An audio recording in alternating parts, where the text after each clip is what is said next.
दानापुर में महागठबंधन की ओर से एक सज्जन जो चुनाव लड़ते हैं, उनकी छवि एक बड़े बाहुबली अपराधी प्रवृत्ति के नेता के तौर पर है, जो अभी जेल में है। और फिर भी वहां भाजपा जब लड़ती है तो इनके पास बताने के लिए कुछ नहीं है, सिर्फ ये डराते हैं कि भाई हमको वोट दे दो, नहीं तो जो सज्जन राजद से जीतते हैं वो आ जाएंगे, आपका जीना हराम कर देंगे। तो इस बार दानापुर की जनता ने ये तय किया था कि भैया उनसे डर के हम लोग भाजपा को वोट नहीं देना चाहते।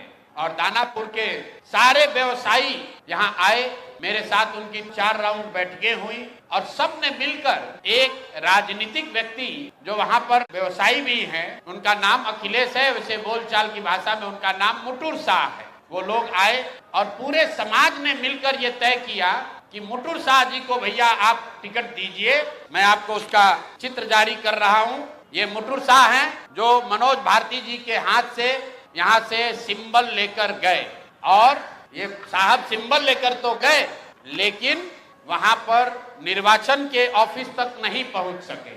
पूरे दिन तक मीडिया में अफवाह चलता रहा और भाजपा वाले ये बताते रहे कि रीतलाल यादव ने, उनके गुंडों ने, राजद के गुंडों ने जन सुराज के उम्मीदवार को बंधक बना लिया है। तो अब मैं आपको वो चित्र दिखा रहा हूं कि ये साहब उस दिन मुटुर शाह जी कहां थे। ये देखिए, ये हैं भारत के गृह मंत्री हैं अमित शाह, और साथ में है धर्मेंद्र प्रधान जो भारत सरकार के मंत्री हैं और भाजपा के यहाँ चुनाव के अधिकारी हैं, प्रभारी हैं। देखिए आप लोग, आचार संहिता की बात होती है, वोटरों को डराने खरीदने पर आचार संहिता लागू है, लेकिन सामने का जो उम्मीदवार है उसको भारत के गृह मंत्री अपने साथ पूरे दिन बैठाए हुए हैं ताकि वो नामांकन भी न कर सके। ये है भाजपा के चाल चरित्र चेहरा, और बता रहे हैं ट्विटर पर बैठ के कि जनसुराज के उम्मीदवार भाग रहे हैं। आप बताइए, कोई साधारण व्यवसायी जो राजनीति करता है उसको भारत के गृह मंत्री अगर बुलाकर अपने साथ बैठा ले तो उसके पास क्या विकल्प बचेगा।